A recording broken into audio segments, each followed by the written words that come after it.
2-3 বছর একটু কষ্ট লাগবে। কারণ কোরআনের সব কথা তো আর সুর দিয়ে বলা যায় না, আর সব কথা সাধারণ লোকের অত মজাও পাবে না।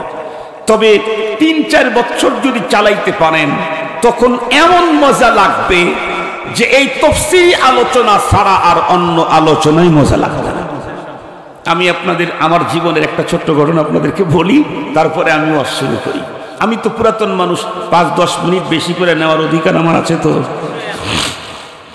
শুনেন, আমার শ্বশুরালয় হলো সিরাজগঞ্জ শহরে, পাশে কান্দাপাড়া গ্রাম, অনেকেই চিনে। তা আমি যখন প্রথম বিয়ে করেছি, নতুন নতুন গেছি, আমাদের বাড়িতে ওই একটা সজ আছে, ওইটা খায় না, একটা পাতা, ধইনার পাতা চিনেন নাকি আপনারা কি খান? যারা খায় তাদের কাছে কিন্তু শুধু ধইনা পাতা হইলেই খাওয়া যায়, কিন্তু যারা খায় না তার গন্ধ শোকা বড় কঠিন। তা আমি হইলাম দ্বিতীয় গ্রুপ। তার মানে জীবনে কোনোদিন আমি ধইনা পাতা আমাদের বাড়িতে খায় না, আমিও খাই না। শ্বশুর বাড়ি আসছি, খুব দামি মাছ পাকাইছে কিন্তু ধনিয়া পাতা দিয়ে, আমার আর সব স্বাদ ওই গন্ধের কাছে শেষ। পরে আমার ওয়াইফ আমাকে করতো কি, ওই তরকারির ভিতর থেকে বেছে বেছে শুধু মাছটা আমাকে দিত, কিন্তু মাছ লম্বা টাইম পর্যন্ত ধনিয়ার পাতার সহবতে থাকার কারণে মাছের ভিতরেও ধনিয়া ভাব এসে গেছে। ঠিক বললাম না? ঠিক বললাম? ওর সহবতে থাকার কারণে মাছও এখন ধনিয়া মার্কা হয়ে গেছে। তো প্রথম আমাকে শুধু মাছ উঠায়া পরিষ্কার করে দিত, আমি খাইতাম। কিছুদিন চলতে চলতে দেখা গেল কি, যে এখন আর আমাকে মাছ ধুয়ে দিতে হয় না, শুধু ধনিয়ার পাতাটা না দিলেই চলে। আর কিছুদিন পরে ধনিয়ার পাতা দিলেও সমস্যা হয় না। এরপরে এখন অবস্থা হয়েছে এই, মাছ দরকার নাই, ধনিয়ার পাতা হইলেই চলে। কথা কি বুঝাইতে পারছি আপনাদেরকে? তো প্রথম কিন্তু ওইটার গন্ধই আমি শুকতে পারি নাই। মাছটা খাওয়াই আমার জন্য কিয়ামত ছিল।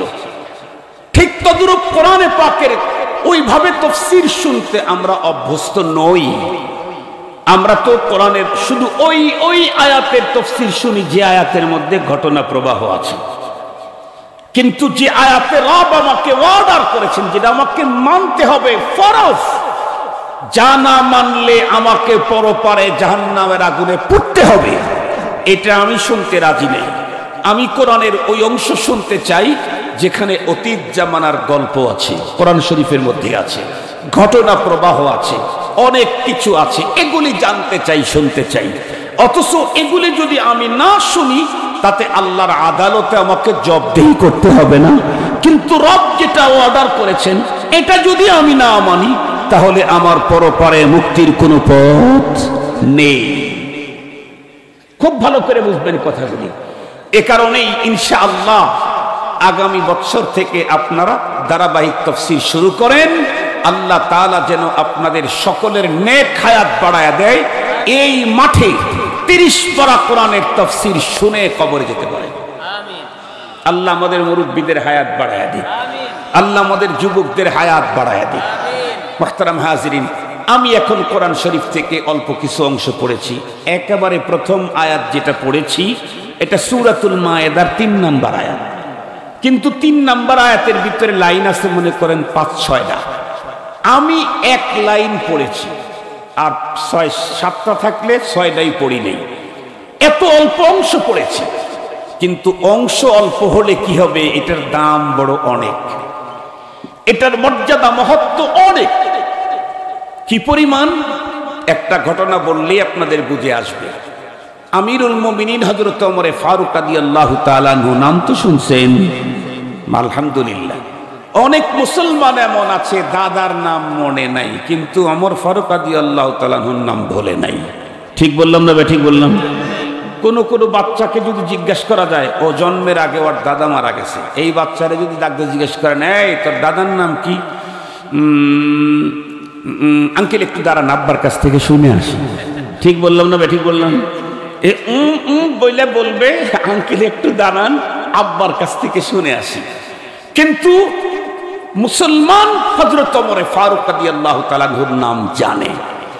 ওমরে ফারুক রাদিয়াল্লাহু তাআলা আনহুর কাছে একজন ইহুদি গিয়ে বলল, ওগো আমিরুল মুমিনিন, আপনাদের ধর্মীয় গ্রন্থে আল্লাহ এমন একটা আয়াত নাজিল করেছেন, ওই আয়াতটা যদি আমাদের ধর্মগ্রন্থে নাজিল হইতো তাহলে এই আয়াত নাজিলের দিনটাকে আমরা ঈদের দিন বানিয়ে ফেলতাম। কোরআনে পাকের আয়াতের সংখ্যা ৬,২০০-র উপরে। কোন আয়াতের প্রতি ইহুদিদের এত ঈর্ষা, এত লালসা নাই। এই আয়াতের প্রতি ইহুদিদের এত লালসা কেন? যে এই আয়াত যেদিন নাজিল হয়েছে আমাদের ধর্মগ্রন্থে নাজিল হইলে সেই দিনটাকে আমরা ঈদের দিন বানিয়ে ফেলতাম। তাহলে আমাদের এখানে দুইটা জিনিস খুব ভালো করে বুঝবেন। এক নাম্বার হলো, এই একটু পরে বলি, এই প্রশ্নটা হযরত ফারুক আজমকে করলে হযরত ওমর রাদিয়াল্লাহু তাআলা মুস্কি হাসি দিলেন। হাসিদা জিজ্ঞেস করলেন, কোন সে আয়াত? ইহুদি তখন বলল, اليوم أكملت لكم دينكم وأتممت عليكم نعمتي ورضيت لكم الإسلام دينا। ওমর রাদিয়াল্লাহু তাআলা মুস্কি হাসি দিয়ে বললেন, শুনো, এই আয়াত তোমাদের ধর্মগ্রন্থে নাজিল হইলে তোমরা আয়াত নাজিলের দিনটাকে ঈদের দিন বানাতে। তোমরা জানো কি আল্লাহ পাক আমাদেরকে আমাদের ধর্মীয় গ্রন্থে এই আয়াত নাজিল করতে কোন দিনে নাজিল করেছেন জানো কি? না তো। ওমর রাদিয়াল্লাহু তাআলা বললেন, মিয়া, আল্লাহ পাকে মহান আয়াত আমাদের ধর্মগ্রন্থ কোরআনে নাজিল করতে ডাবল ঈদের দিন আল্লাহ নাজিল করে দিয়েছেন। তোমরা তো বানাইতা সিঙ্গল ঈদ, আল্লাহ নাজিল করতে ডবল ঈদের দিনে নাজিল করেছেন। এখন আমাদের দুইটা জিনিস জানতে ইচ্ছে করতেছে। একটা হলো, কোন সে দিন যেটা ডাবল ঈদের দিন ছিল, যেদিনে আয়াত নাজিল হলো। দ্বিতীয় নাম্বার হলো, এই আয়াতে কি এমন মেসেজ আছে, কি এমন বার্তা আছে, কি এমন খবর আছে, যে কি এমন সুসংবাদ আছে, যে সুসংবাদটা ইহুদি তাদের ধর্মগ্রন্থ পাওয়ার জন্য এত লালায়িত। এই দুইটা কথা আপনাদের খেদমতে আমি ফ্রেশ করতে পারলেই আমার মূল টার্গেট আপনাদেরকে ইনশাআল্লাহ সাকসেস হতে পারবো। আল্লাহ পাক আমাকে তৌফিক দান করুক। প্রথম নাম্বার কথা হলো, এই আয়াতে কারিমা নাজিল হয়েছে, ওলামায়ে কেরাম জানে, আমাদের বিশ্বনবী মুহাম্মদুর রাসূলুল্লাহ সাল্লাল্লাহু আলাইহি ওয়াসাল্লামের বিদায়ী হজে, ইয়াউমে আরাফা, ওকুফে আরাফা, আরাফাতে যখন অবস্থান নিচ্ছিলেন, আরাফার দিন, ওকুফে আরাফার ওই টাইমে আসরের নামাজের পরে, সেই দিন ছিল জুমাবার। বলুন দেখি, জুমা মুসলমানদের সাপ্তাহিক ঈদের দিন। দ্বিতীয় নাম্বার হলো আরাফার দিন। খুব ভালো করে বুঝবেন, রব্বুল আলামিন এই আয়াত নাজিল করতেই এমন দিন, এমন ক্ষণ, এমন জায়গা আল্লাহ পাক চয়েস করেছেন যেটা অন্য অনেক আয়াতের জন্য হয় নাই। নাম্বার ওয়ান, ডাবল ঈদের দিন। একটা হলো জুমার দিন, মুসলমানদের সাপ্তাহিক ঈদ, আর একটা হলো আরাফার দিন। আল আরাফা হিয়াল হজ। ইসলামের রুকুন আছে, হজের রুকুন আছে, আজাল্লে রুকুনটাই হলো আরাফা, উকুফে আরাফা। আরাফাকেই হজ বলা হয়। আরাফা এত বড় গুরুত্বপূর্ণ জিনিস, আপনারা শুনলে অবাক হবেন। উকুফে আরাফা, আরাফার মাঠ এত দামি। আমার কথা শুনেন, 40-50 মিনিটের ওয়াজ, ভালো করে শুনেন। কোন ব্যক্তি যদি হজ ব্রত পালন করার জন্য আরাফাতে যায় নাই, অন্য কোনো কারণে উকুফে আরাফার টাইমে সে আরাফার মাঠে অবস্থান নিয়েছে, আল্লাহ পাক ওই লোকেরও সারা জীবনের গুনাহ মাফ করে সদ্য প্রসূত মাসুম বাচ্চার মতো বেগুনা বানায় দেয়। আরাফা এমন একটা জিনিস, আপনাদেরকে সহজে বুঝবার জন্য একটা মিসাল দিলে তাহলে খুব সহজে বুঝবেন। নাইলে মনে করবেন হুজুর মানুষ লাখ লাখ টাকা ব্যয় করে হজ করতে গিয়া এহরাম বেঁধে থেকে তারপরে আরাফাতে গেল, মাপ হইল, আর একটা লোক ওখান দিয়ে যাইতে গিয়েই মাপ পাইল। হ্যাঁ, এটা তো দুনিয়াতেও আছে। কেমনে? ধরেন আপনাদের আশেপাশে বাজারের নাম কি? কালিয়া। কালিয়া বাজারে নতুন একটা ব্র্যান্ডের কোন দোকান এখানে শুরু করবে। যেমন কি কি জানি সুইট আছে, কথা বলেন না কেন? বিভিন্ন রকমের সুইট দোকান আছে না? বনলতা, বনলতা খুব এখন সারা বাংলাদেশের ভিতরে নাম করা। ধরেন বনলতা, সে এখানে একটা ব্রাঞ্চ এখানে চালু করবে, তো এলাকার সমস্ত দোকানদারদেরকে কার্ড দিয়েছে, ভিআইপিদেরকে কার্ড দিয়েছে, দাওয়াত দিয়েছে। তাদের মিলাদ মাহফিলটা শুরু হয়েছে 10টায়, 1 ঘন্টা পর 11টার সময় এটা দোয়া হয়ে যাচ্ছে সবার জন্য প্যাকেট। যেই লোকগুলি 1 ঘন্টা এসেছে, কার্ড পেয়েছে, দাওয়াত পেয়েছে, মিলাদে দোয়াতে অংশ নিয়েছে, এই লোকগুলি যেমন মিষ্টি বিতরণের সময় মিষ্টি পাবে, ঠিক সেই মুহূর্তে যদি একজন পথিক যাইতে ওখানে দাঁড়ায়, ও কি মিষ্টি পাবে না? পাবে না? প্যাকেট একটা পাবেই তো, কথা বলেন না কেন? ওর কি কার্ড আছে? ও কি দাওয়াতনামা আছে? ও কি আগের থেকে দোয়ায় অংশগ্রহণ করছে? না, দোয়ায় অংশগ্রহণ না করলে কি হবে? যখন মিষ্টি দেওয়ার টাইম আসছে, তখন পথিকও যখন এসে পড়েছে, তাকে যদি দুনিয়ার ছোট্ট মহাজন বঞ্চিত না করে, আসমান জমিন গ্রহ নক্ষত্র গ্যালাক্সি তারকা তামাম কুল কায়নাতের মহাজন রব্বুল আলামিন একদলকে তো দাওয়াত করে নিয়ে আসছেন। আল হুজ্জাজ জুয়ুফুর রহমান, হাজিদেরকে তো কার্ড দিয়ে আল্লাহ নিয়ে গেছেন আরাফার মাঠে। হাজিরা সেখানে অবস্থান করে দোয়া কালাম পড়েছে, কিন্তু যখনই ক্ষমা দেওয়ার টাইম হয়েছে, ঠিক সেই মুহূর্তে একজন পথিক ওখান দিয়ে যাওয়া শুরু করছে, রব্বুল আলামিন তাকেও ক্ষমার প্যাকেটটা দিয়ে দেয়। রব্বুল আলামিন তাকেও ক্ষমার প্যাকেটটা দিয়ে দেয়। মুসলমান ভাইরা আমার খুব ভালো করে বুঝবেন, আমি বলতেছিলাম একজন ইহুদি ফারুক আদম রাদিয়াল্লাহু তাআলা আনহুকে ডেকে বলতেছিলেন, আমিরুল মুমিনিন, আপনাদের ধর্মের কিতাবের ভিতরে এমনই একটি আয়াত নাজিল হয়েছে, যে আয়াতটুকুন আমাদের ধর্মীয় গ্রন্থে নাজিল হলে ওই আয়াত নাজিলের দিনটা আমরা ঈদের দিন বানিয়ে ফেলতাম। আল্লাহর পয়গম্বরের সাহাবী তাকে উত্তর করলেন, কোন সে আয়াত? উনি যখন বললেন, নবী হযরতে ফারুক আজম উত্তর করলেন, মিয়া, এ মহান আয়াতকে আল্লাহ পাক নিজেই ডাবল ঈদের দিনে নাজিল করেছেন। শুধুমাত্র ডাবল ঈদের দিন না, এই আয়াতে কারিমার মহত্ব, গুরুত্ব, তথ্য আর তাৎপর্য এত উন্নত, আল্লাহ পাক রব্বুল আলামিন আয়াতে কারিমাতে নাজিল করার জন্য ১৬ লাখের অধিক বন্ধুরা আমার হাজীদেরকে এক জায়গায় জমা করেছেন। সুবহানাল্লাহ বলবেন না? এই আয়াত আল্লাহ নাজিল করলেন কখন? বিশ্ব নবীজির বিদায়ী হজে। হজের বন্ধুরা আমার আরাফার ময়দানে উপস্থিত হয় যারা, তারা হলো আল্লাহর মেহমান। আল্লাহর মেহমানদের উপস্থিতিতে আরাফার মাঠে জুমার দিন আসরের নামাজের পরে বন্ধুরা আমার আল্লাহ পাক রব্বুল আলামিন এই আয়াতে কারিমা নাজিল করলেন। এখন আমাদের জানতে ইচ্ছে করে, এত উন্নত দিনে, উন্নত টাইমে, উন্নত ক্ষণে, উন্নত ইজতেমার ভিতরে, মজমার ভিতরে আল্লাহ পাক রব্বুল আলামিন এই আয়াতে কারিমা নাজিল করলেন। তাহলে জানতে ইচ্ছে করে আয়াতে কারিমাতে আল্লাহ কি মেসেজ দিয়েছেন। মেসেজটা বন্ধুরা আমার অত্যন্ত গুরুত্বপূর্ণ, খুব ভালো করে বুঝবেন। আল্লাহ বলেন, আল ইয়াউমা আকমালতু লাকুম দীনাকুম ওয়া আতমামতু আলাইকুম নি'মাতি ওয়া রাদিতু লাকুমুল ইসলাম দীনা। আল্লাহ বলেন, আল ইয়াউম, আজকের এই দিনে আকমালতু লাকুম দীনাকুম, তোমাদের জন্য তোমাদের দিনটাকে পরিপূর্ণ করে দিলাম। ওয়া আতমামতু আলাইকুম নি'মাতি, আর আমার নেয়ামতকে তোমাদের উপরে পূর্ণতা দিলাম।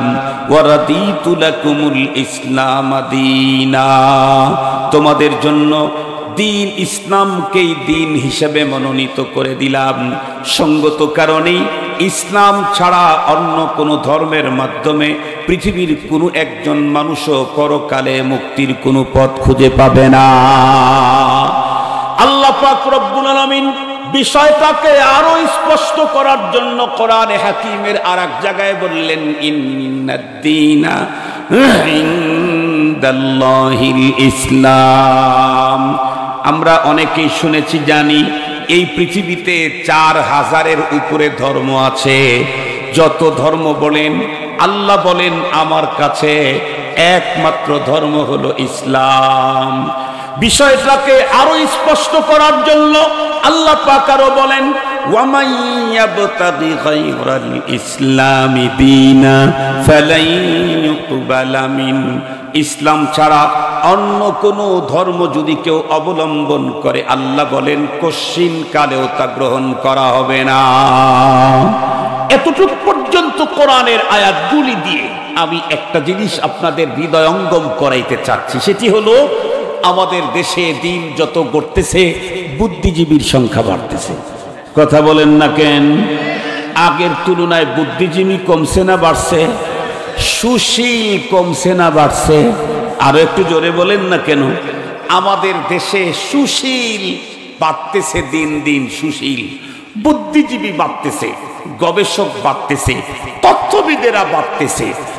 আমরা তো অনেক সময়, আমি তো কোনো সময় টকশো মকশো শুনি না। কখনো কখনো কেউ বলে, হুজুর অমক দিনের টকশোটা একটু শুনেন, ওইখানে কিছু বিষয় আপনার জানতে হবে। তো টকশো মকশোতে অনেক সময় দেখি টকশো করতে বসেছে 4-5 জন, সবাই মুসলিম। মাঝখানে যদি একজন হুজুর থাকে, তাহলে এই হুজুরের উপরে ইসলামের আইন, ইসলামের রীতি নীতি নিয়ে তাদের একের পরে এক শুধু প্রশ্নই উত্থাপিত হতে থাকে। আপনারা শুনছেন কিনা?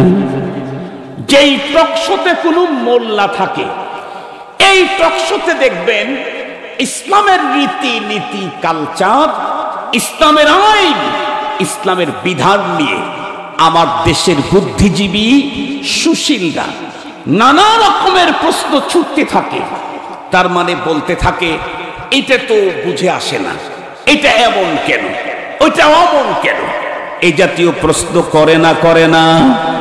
ইসলামের এই বিধান বুঝে আসে না, ইসলামের এই সিস্টেম অগ্রগতি উন্নতির পথের বাধা, এই জাতীয় শব্দ কি জীবনেই কালিয়ার মানুষ শোনেন নাই? শুনেছেন বহুবার। তাহলে এই জাতীয় বক্তব্য যারা দেন তাদেরকে আমি একটু ভালো করে বুঝাইতে চাই। মনে রাখবেন, আমরা প্রথমেই জিজ্ঞাসা করতে চাই, আপনার পরিচয় কি? হয়তো বলবেন আমি মুমিন, নয়তো বলবেন আমি মুসলিম। ঠিক বললাম না? ঠিক বললাম? আমাকে যদি জিজ্ঞাসা করেন, আমার ইন্টারন্যাশনাল পরিচয় হলো আমি মুমিন, আমার ইন্টারন্যাশনাল পরিচয় হলো আমি মুসলিম, এর চাইতে বড় পরিচয় আমার নাই। কেন? এই পৃথিবীতে আমার অনেক পরিচয় আছে, কিন্তু সব পরিচয় দিয়ে দূরে গেলে পরিচিত হওয়া যায় না। যত দূরে যায় পরিচয় তত ব্যাপক হয়। যেমন আমার একটা পরিচয়, আমার নাম আব্দুল বাসিত। আর একটা পরিচয়, আমি কারি হাসান আলী খান সাহেবের রহমতুল্লাহ আলাইহির ছেলে। আর একটা পরিচয়, আমি খান পরিবার। আর একটা পরিচয়, আমার গ্রাম বাসুরিয়া। আর একটা পরিচয়, আমি রায়গঞ্জ থানার মানুষ। আর একটা পরিচয়, আমি সিরাজগঞ্জের লোক, এজন্য সিরাজি লেখা আছে। লেখা আছে না সিরাজি? মনে হয়। আর একটা পরিচয়, আমি বাংলাদেশের মানুষ। আমার আরো পরিচয় আছে, একাডেমিক পরিচয় আছে। আমি দুইটা মাদ্রাসার পরিচালক, প্রিন্সিপাল। আমার আরো একটা পরিচয় আছে, কি? আমি ঢাকা শহরের 2টা মসজিদের খতিব। আমার আর একটা পরিচয় আছে, সাংগঠনিক পরিচয়। সেটি কি? মনে মনে ভাবতেছেন, এই আজকে জানা যাবে বাসেত খান হুজুর কোন দল করে, আজকে জানা যাবে না। আমার সাংগঠনিক পরিচয় আছে, তবে আমার সংগঠনটা রাজনৈতিক না।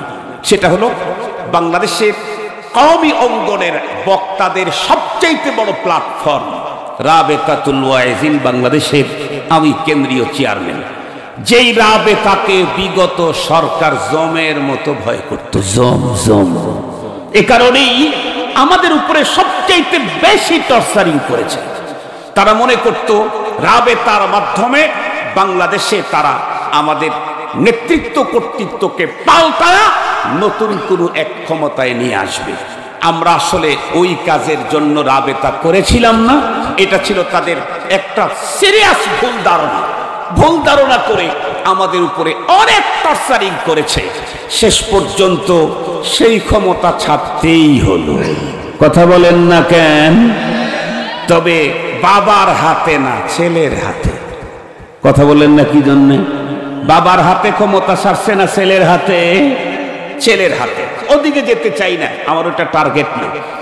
আমার অনেক পরিচয়, কিন্তু আপনাদেরও আছে এরকম অনেক পরিচয়, কিন্তু সব পরিচয় দিয়ে সব জায়গায় পরিচিত হওয়া যায় না। আপনি কালিয়ার লোক, এক পাড়া থেকে আর এক পাড়ায় গেছে আপনার এক ছেলে, ওই পাড়ার লোক চিনতেছে না, জিজ্ঞেস করে বাবা তোমার চিনলাম না তো, বলে আমার নাম আব্দুল হালিম। চিনতেছি না বাবা। আমার বাবার নাম মোবারক। কোন মোবারক? চিনলেন না? আমার দাদার নাম ফয়েজ মুন্সি। ও হো, চিনছি চিনছি। তাহলে এখন দাদার নামে পরিচিত হয়েছে, কথা বলেন না কেন? এই ছেলেটাই এমন গ্রামে গেছে যেই গ্রামে দাদারে চিনে না। সেই গ্রামে যাওয়ার পরে যদি জিজ্ঞাসা করে বাবা তোমার তো চিনলাম না, তোমার পরিচয়, তখন যদি বলে ফয়েজ মুন্সি ফয়েজ মুন্সি ফয়েজ মুন্সি, এটা যদি 3 তসবির আমল করে তারপরেও কি পরিচয় হবে? না, 3 তসবির আমল করলেও পরিচয় হবে না। তো এখানে পরিচিত হতে কি বলতে হবে? গ্রামের নাম বললে আশেপাশে 3-4 গ্রামের মানুষ গ্রামের নাম জানে। আমরা চিনলাম না, আমি তো কালিয়ার লোক। ও চিনলাম চিনলাম।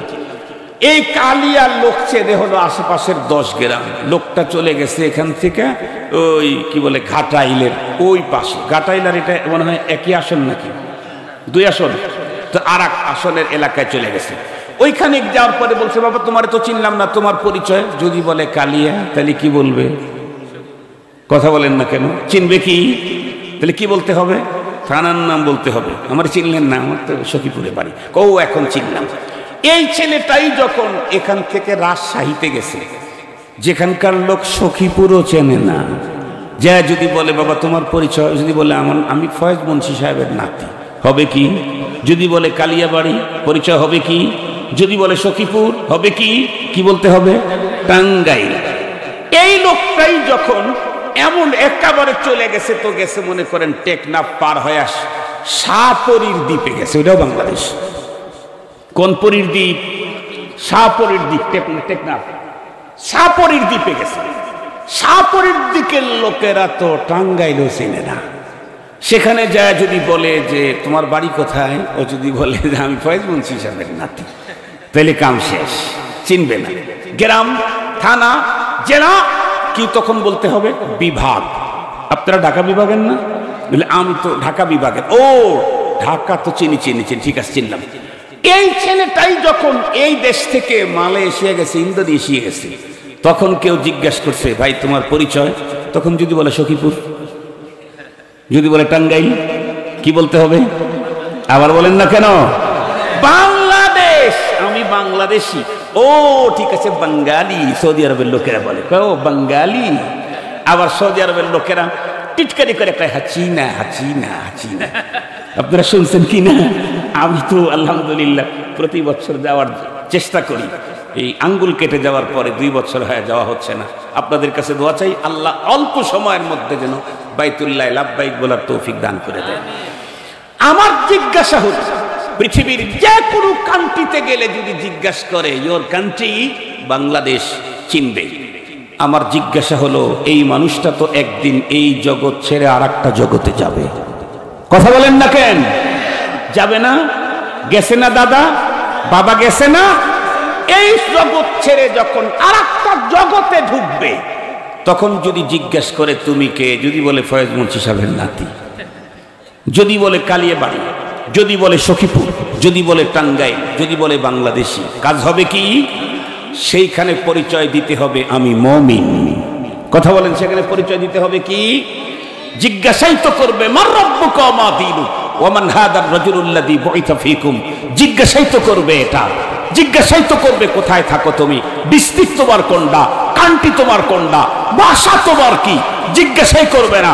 জিজ্ঞাসাই করবে মান রাব্বুক ওয়া মা দীনুক ওয়া মান হাদার রাজুলুল্লাযী বুইসা ফীকুম। যেই 3 প্রশ্নের সমষ্টি হলো তোমার ঈমানের আইডি কার্ড দেখাও। সেই জায়গায় আমি যদি বলতে পারি রব্বি আল্লাহ, দীনি আল ইসলাম, হাদা নবিয়ুনা হাবিবুনা মুহাম্মাদুর রাসূলুল্লাহ, তার মানে আমি মুমিন। পরিচয়টুকুন যদি বন্ধুরা আমার পরপারে দিতে পারি রব্বে কারীম, তখন আমার বন্ধুরা আমার আওয়াজ পাঠায় দিবে আমার কবরে, যেই ফেরেশতা আমাকে চেক করার জন্য আসছে তাকে ডেকে বলবে আনসাদাকা আব্দি, ও ফেরেশতা কার আইডি কার্ড চেক করার জন্য গেছো? আমার বান্দা তো 100 ইমানের প্রশ্নে 100 উত্তর দিয়ে দিয়েছে।